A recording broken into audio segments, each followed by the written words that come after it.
ओम श्री महागणाधिपति समेत भवानी माता समेत शंकर स्वामिने नमः। सभी मित्रों को नमस्कार। मैं आपका सनातन स्वामी।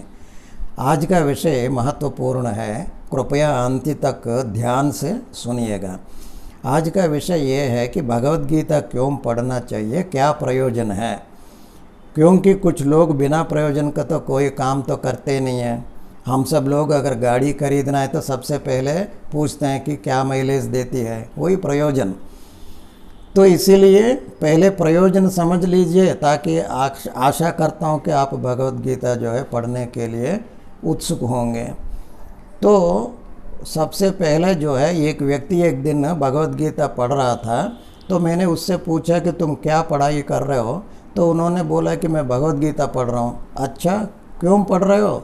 तो उन्होंने पटक से जवाब दिया, पुण्य आता है करके। भाइयों और बहनों, आप जो है ध्यान से सुनिए। इस दुनिया में कोई ऐसी पुस्तक नहीं लिखा, उस पुस्तक पढ़ने से आपको पुण्य मिल जाएगा। और 4 श्लोक बुड़ करके 2 चैप्टर पढ़ने से आप पुण्य इतना कमा लेंगे और स्वर्ग में जाके जो है रामबा और सीते के साथ समय बिता देंगे करके। ऐसा कोई शॉर्टकट नहीं है। आपको पुण्य चाहिए तो दान धर्म करिए, हैं, किसी जो है भूखा को अन्न दीजिए, प्यासा को जल दीजिए, हैं, कोई हॉस्पिटल बनवाइए, स्कूल बनवाइए, हैं, किसी को घर दीजिए, आश्रय दीजिए, हैं, विद्यादान कीजिए, कोई कुआं खुदवाइए। ऐसा नहीं है कि कोई किताब पढ़ने से आपको कोई पुण्य मिलने वाला नहीं है, वो सुनिश्चित कर लीजिए। तो प्रयोजन में क्या है भगवद गीता का? सबसे पहला जो है इंस्पायरेशन, यानी प्रेरणा। क्योंकि प्रेरणा देने के ही प्रातिपदिका, बेसिस, बुनियाद से ही उठा इस भगवद गीता का भवन। क्योंकि आप सब जानते हैं, युद्ध भूमि में वैराग्य भावना अपना कर कर्तव्य विमुख होकर बैठ गया अर्जुन को जो है क्लैब्यम मास्मगमः पार्थ नैतत्युपपद्यते क्षुद्रम हृदय दौर्बल्यम त्यक्तोत्तिष्ठ परंतप। उत्तिष्ठा करके तुम्हारी कर्तव्य क्या है?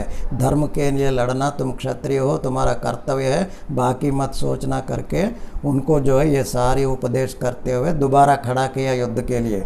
सो प्रेरणा देना जो है, आप किसी भी संदर्भ में आपको प्रेरणा चाहिए तो भगवद गीता में कहीं कहीं से मिलने की संभावना है। ऐसा है भगवद गीता। सबसे पहले इंस्पायरेशन। दूसरा कंसोलेशन, आराम देना। किसी अच्छे खासे परिवार में सडनली जो है कमाने वाले है ना एक्सीडेंट में मर गया है, तो जो भी हम लोग मित्र वगैरह जो है आसपास के लोग हैं, बंधुजन हैं, जो बातें बोलते हैं वो जो है भगवद गीता के श्लोक का अर्थ है ना। वासांस जीर्णानि यथा विहाय नवानि गृह्णाति नरोपराणि तथा शरीराणि विहाय जीर्णान् अव्यानि संयाति नवानि देहि।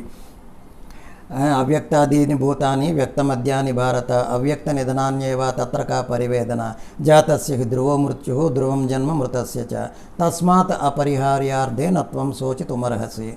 जो जन्मता है वो तो मृत्यु में जाना ही जाना है। किसी दिन क्या होता, आत्मा जो है शरीर को छोड़ के फिर दूसरे शरीर में जाता ही रहता है, वही मृत्यु है। ये सब बातें जो हम बोलते हैं आराम देने के लिए, कंसोल करने के लिए, तो वही है ये भगवद गीता के श्लोक।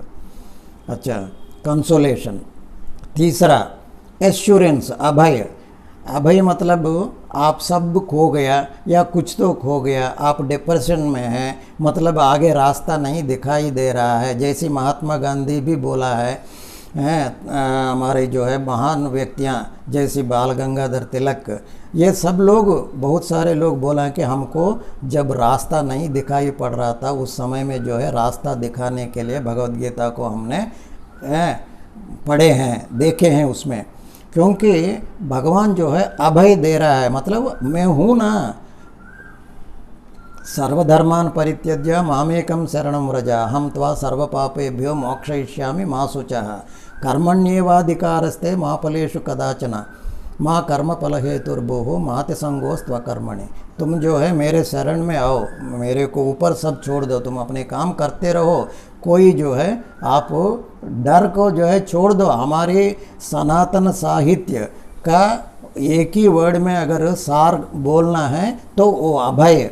इसीलिए हमारी सारी देवी देवताओं को मूर्तियाँ आप देखें ना, दो भुज है या चतुर्भुज है, अष्टभुज है, दशभुज है, उसमें तो एक हाथ ऐसे रहता है। उसका मतलब ये है कि मैं अभय प्रदान कर रहा हूँ, अभय हस्त बोलते हैं, ताकि मेरे शरण में आओ, मैं हूँ ना, तुम डर छोड़ दो, निडर होके रहो, भय छोड़ दो, अभय। वही तो है गीता का सार भी।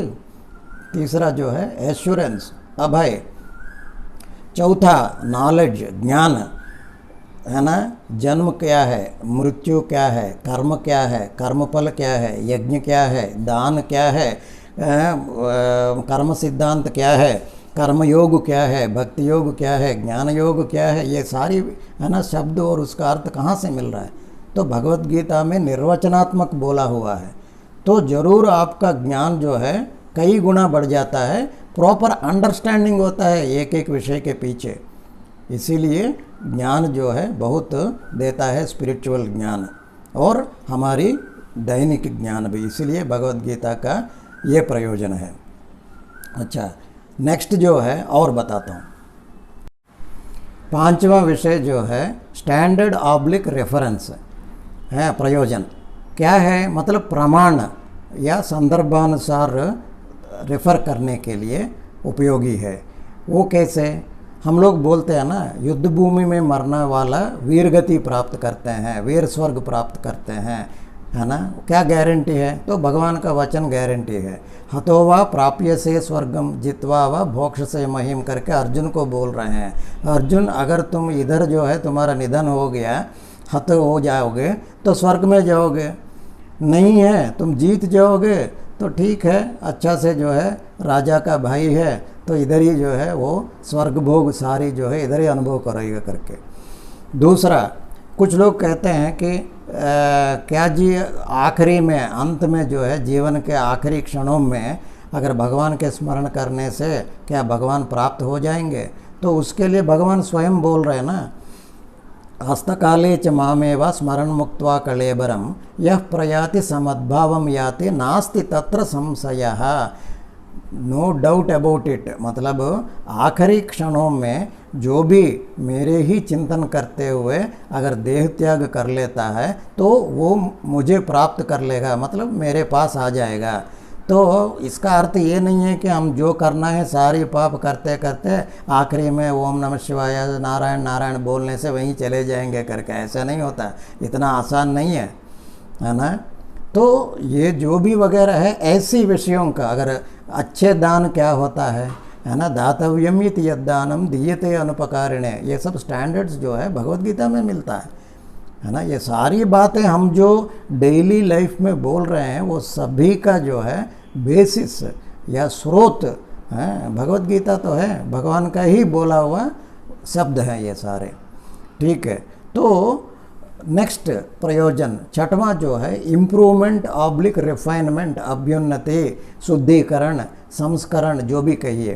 क्योंकि भगवत गीता का पढ़ने के पहले, पढ़ने के बाद हैं, अंडरस्टैंडिंग करने के पहले, करने के बाद, आचरण में लाने के पहले, लाने के बाद आप जैसी की वैसी नहीं रहेंगे। कुछ तो कुछ आप लोगों में इम्प्रूवमेंट आएगा, क्योंकि भगवत गीता एक रिफाइनरी जैसी है ना। तो वो जो बदलाव जो है आप स्वयं आप लोग देख सकते हैं। जैसी जैसी दवा का खुराक अंदर जाने से डेली डेली थोड़ा थोड़ा इम्प्रूवमेंट दिखेगा, उसी तरह जो है भगवत गीता को आप आचरण में अगर लाएंगे या ये तीनों करेंगे, कुछ तो कुछ बदलाव जो है होना जो है प्रारंभ हो जाएगा। तो ये निश्चित है। तो ये सारी प्रयोजन है। इसीलिए जो है भगवत गीता का, हमारे घर में भगवत गीता है उसका रामायण है, उसके ऊपर भागवतम है, उसके ऊपर भगवत गीता किताब है। तीनों के ऊपर हम सुबह जो है फूल चढ़ाते हैं, अगरबत्ती दिखाते हैं, प्रणाम करते हैं। ये कहाँ के लिए है ना? उसके लिए थोड़ी ये ग्रंथ लिखा गया है। अगर वैसे ही करना है, अगर उसका अंदर विषय आप नहीं जानना है, तो आप वहाँ रखा गया किताब वो रामायण है, भगवत गीता है या ऑक्सफोर्ड इंग्लिश डिक्शनरी है, क्या फ़र्क पड़ने वाला है? हैं, आप लोग फूल चढ़ा के अगरबत्ती दिखाने के लिए ही 24,000 श्लोक रामायण और 700 श्लोकों का व्यास महर्षि ने ये भगवत गीता लिखे हैं। ये नहीं है। ग्रंथों का 3 प्रयोजन होते हैं। वो क्या है? अध्ययन, स्टडी करो, पहले विषय क्या है, क्या बोल रहा है।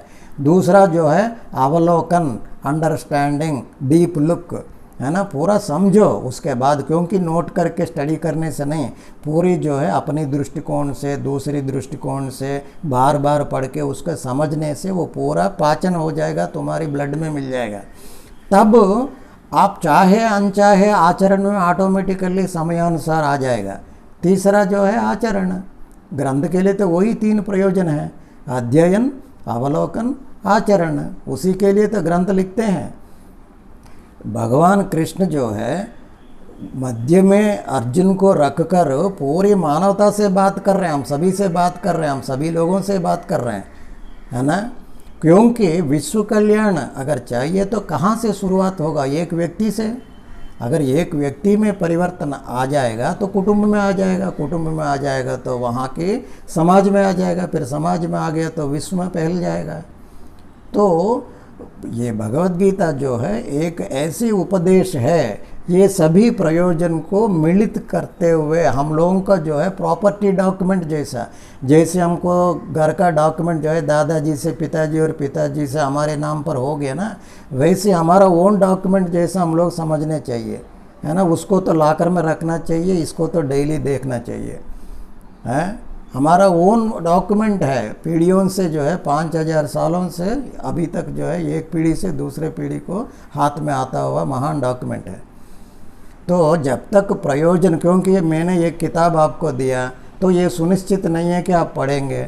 वो क्या है? सस्पेंस थ्रिलर है, डिटेक्टिव नॉवेल है, कुटुंब कथा है, कहानी है, या कोई नई टेक्नोलॉजी के बारे में है, कविताएं हैं। अगर मैं कुछ बताऊंगा तब हो सकता है कि आशा है कि आप उस पुस्तक को पढ़ेंगे। बस उसी आशा से आज मैं जो है इस विषयों को जो है आपके सामने प्रस्तुत कर रहा हूँ, ताकि आप लोग जो है कम से कम हमारा ओन जो डॉक्यूमेंट है ना, उसको एक बार देखेंगे। जो भी आपको उसमें जो है लायक चीज़ हो आप पिकअप करते रहिए, जैसे मैंने और एक वीडियो में बताया था। बस आज का विषय यही है ना। आप सबको जो है शुभ हो, मंगल हो। ओम नमः शिवाय।